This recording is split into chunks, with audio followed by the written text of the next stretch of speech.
at it, and I'll ask Mr. Shipper to tell us a little bit about your process and then roll into the presentation. We met back in December and November and said, what's a problem that we can fix? And we went through a couple and said, well, there's this other one small detail. We're going to have $10 by the end of 2015 in our general fund. That sounded like a good math problem, so we decided to take that on and recruited some of our best and brightest 6th and 7th grade math students. Thank you. And you're presenting to council, so you'll lead. I'm here today to give you our take on the Rittman City budget. At the end of 2015, the city of Rittman will only have $10.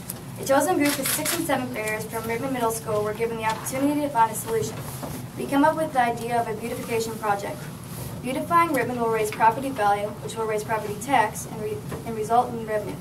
If Rittman had a better appearance, more people will move here, which will bring traffic.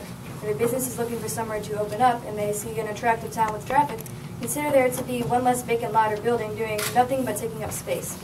We conducted a small survey to get an idea of the public's opinion. 40% said they would gladly volunteer to help, and another 40% said they would support a levy. Now that you know why you should do this, here's how. One thing that you can do is recycle. You can remove litter and debris from the neighborhood and streets and recycle what we can. We can also encourage the citizens of Rittman to recycle instead of throwing stuff away. And we can organize our recycling together. A high school science teacher has organized an Earth Day project, so the beautification of Rittman is already underway.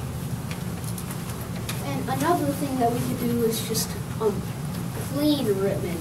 We could clean up the streets that are in poor condition, the neighborhoods and the parks, and clean around the bike trail and vacant lots. And we should enforce laws that make citizens keep their yards clean and managed. And we should also have occasionally some community competitions. For example, the cleanest yard, cleanest front yard, and things like that, and offer some prizes, small, and that would probably encourage a lot of citizens to clean up their yards and other things. Something that I seen just when we were going over here, the buildings, a lot of them are just brick. So if we started to paint some of those, it could bring more people here. People would start looking at buildings and being like, that's a cool building. And if we paint things like murals, just for community activities, or if somebody wanted to donate it. There's also rusty poles and signs outside that we could fix up.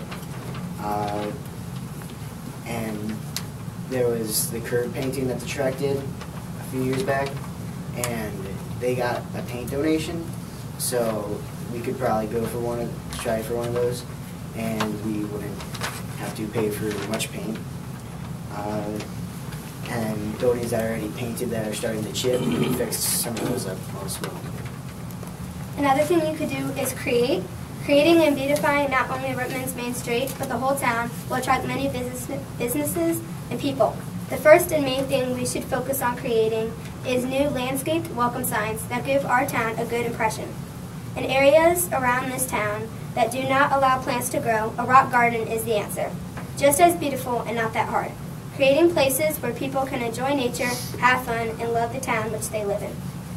Another one is planting. Planting flowers and plants everywhere makes the city more attractive to businesses and the citizens of Rittman. Flowers would make our city more welcoming, bright, and more friendly. Plant a new generation of trees. And fixing up this town will, of course, increase traffic, as Miranda said.